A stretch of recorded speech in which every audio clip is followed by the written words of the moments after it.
I'm here to do my prediction video for UFC 204. Let's start at the bottom. The first fight is Lucas Sashkiewicz versus Mark Deskey. And Mark looks like a pretty good striker, but that's about it. But I still feel like this fight's probably going to favor him just because he's been preparing for this fight for, 8 or 9 weeks. And Lucas is taking this fight on like less than a week's notice. So this is hard to pick against a guy that's more well prepared, and he's fighting in his home country, as Lucas is coming from Poland to England. So I'm gonna go with Mark. I say he wins by decision. Next is Leandro Santos versus Adriano Martinez, and Adriano is really good in my opinion. He's only lost once in the UFC, and that was to Cerrone. And aside from that, I think he's like 4 or 5-1. He's beaten all really good guys. So I feel like he's like right outside the top 15, and he just needs like one more big win to crack it, and that's probably gonna happen in this fight. I think Leandro Santos is like a good jiu-jitsu guy, but that's about it. He's not really amazing anywhere else. I know he won by knockout in his last fight against Kevin Lee, but I just feel like Kevin Lee was just over aggressive, and he caught him with a counter. I think striking and wrestling wise, Adriano's got a huge advantage in both, and I just think he's gonna win this fight by either knockout or decision. Next is Danny Roberts versus Mike Perry, and Mike Perry to me is a good striker, but that's about it. I don't feel like he's super well-rounded. I also feel like he was kind of losing in his debut until he kind of caught Lim with a big overhand right. Danny Roberts to me is, he's the better striker, better grappler, definitely way better grappler, and I just feel like the fact that he's more diverse, and I wouldn't say necessarily better striker, but just a faster striker. I think his speed and his overall diversity is going to get him a submission probably late, maybe the third. Next is Leon Edwards versus Albert Tumenov, and this is basically two strikers going against each other, but Albert Tumenov's just the way better striker. I feel like Albert Tumenov's also probably got better takedown defense and ability to get back up. Leon Edwards' wrestling has been getting better, but it's not good enough to, control Albert. I think Albert will be able to win this fight with his better striking and probably just win a decision. Next is Damon Sykes versus Davey Grant, and Davey Grant looked really good in his last fight. I've been, since the Ultimate Fighter, he was off for a while because of injuries. He just came back after like a year or two layoff, and he looked good in that fight back. I'm going to go with Grant. I just feel like these guys are both jiu-jitsu guys, and it just comes down to what else they've got. And I think striking-wise, Davey Grant has got a huge advantage, and I think wrestling, they're about even too. But like I said, anytime they're on their feet, I think Davey Grant's going to have a huge advantage, and then grappling-wise, they'll probably be about even. But I just think Davey Grant's striking is going to edge him, either a decision or maybe a late TKO. Next is Ian Wetwhistle versus Rob Font, and Ian's a good heel hook submission guy, but if he can't get you in like the first minute or two, then he kind of gasses and just sort of gives up like in his last fight. I feel like Rob Font's more athletic. I think he trains with really good jiu-jitsu guys, even though he's not like the highest level grappler ever. I think his grappling defense and like his know-abouts on the ground is more than enough to survive the early heel hooks and probably win by knockout sooner or later. I'm guessing in the first. Next is Yuri Alcantara versus Brad Pickett, and it really fucking irritates me that this fight isn't on the main card. I feel like I always hate it when I see a main card with like 4 great fights and then one fight that's kind of like and then there's a fight on the undercard that should clearly take its place, especially since it's Brad Pickett fighting in England, you know what I mean? It's like, holy shit. I'm just saying, I know that there are people in England that can't always get the undercard fights, and they probably want to watch Brad Pickett fight, so it's just a little irritating, you know what I mean? But either way, I think these guys are at the exact same point in their career. They're both a little older, they're both a little slower, but they've still got good skills everywhere, and that still makes them dangerous. I think Yuri, he's beaten a lot of guys that aren't necessarily great, and that's why his record's a little padded. Brad Pickett is, he's been fighting tough guys nonstop, and he finally moved back to 35 and just got a win again.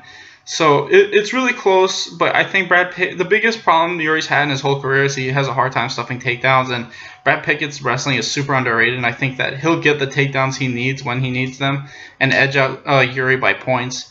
And I think he's just going to win either a split decision or like a majority decision. I think this fight's going to be really close back and forth when they're striking and like overall grappling jiu-jitsu wise, but I think Pickett's going to get the takedowns that he needs to get the decision in the end. Next is Mirsad Bektic versus Russell Doane, and this is the fight I was talking about. It's like most people don't give a shit, especially in Europe, you know what I mean, in England. They're going to rather watch Brad Pickett fight than, Russell Doane, who's lost his last 2 in a row, versus Bektic, who's, he's 10-0 and a decent up-and-coming prospect, but not a lot of people know him. So I'm just saying, that's just my personal opinion, but whatever. I like Russell Doane. I really feel like he could win this fight, but the fact that he's taking this fight on literally like 2 days' notice, I think Bektic was supposed to fight this guy named like Arnold Allen, but he just pulled out like this week. So Russell Doane's had no time to prepare, and he has to fly to England, and he has to cut weight. There's just too much shit against him, and he's fighting a guy who's super good. Bektic's going to win by TKO or decision. It's just not even going to be close, in my opinion, just because of how fast he had to take this fight. Next is Stefan Struve versus Daniel Omielanczuk, and striking-wise, these guys are probably about even. It basically just comes down to can Stefan Struve use his reach. But grappling-wise, Struve's got a huge advantage. I think if Struve can take this guy down, he'll win by submission. And that's kind of what I see happening. I think sooner or later, this fight's going to hit the ground one way or another. And when it does, Struve's going to get Daniel in a submission. I just think, like I said, huge advantage grappling-wise. Next is OSP versus Jimmy Manuwa, and this is a really, really close fight. I think this is a fight a lot of people expected to see sooner or later. This is basically like number 6 versus number 7 at 205. OSP is a little bit faster and a little bit more athletic. Jimmy Manuwa's striking technique is probably cleaner, and he's got more knockout power. It basically is just, who do you think is going to land first? I think these guys both have kind of weak gas tanks, and I think Jimmy Manuwa's takedown defense and ability to get back up is just as good as OSP's ability to take people down. So, like I said, wrestling-wise, they're probably about even, and striking-wise, these guys have different strengths, but I would say it's overall even.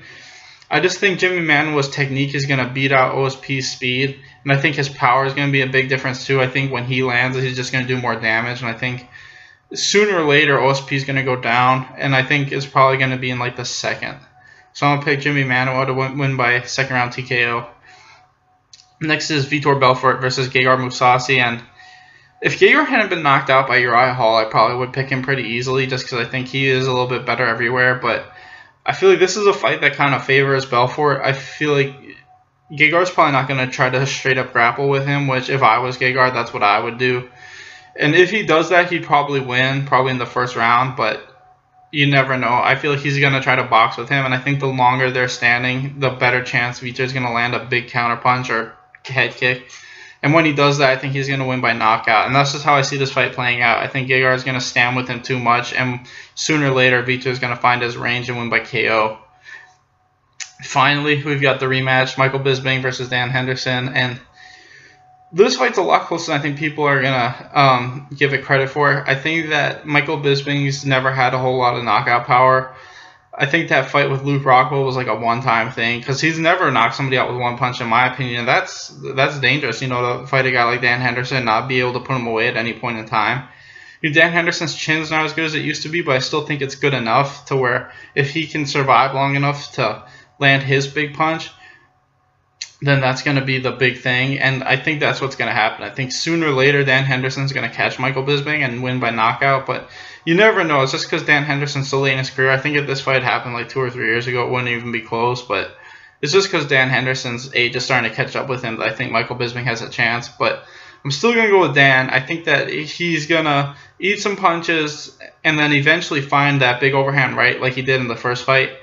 I do think this is probably going to be fight of the night. I honestly wouldn't be surprised. I have this feeling in my mind that it's just going to be kind of like Shogun versus Henderson 2, where Bisping might drop Henderson like once or twice, but sooner or later, Dan's just going to land that big punch and knock him out. So anyway, thanks for watching, guys. Please like and subscribe.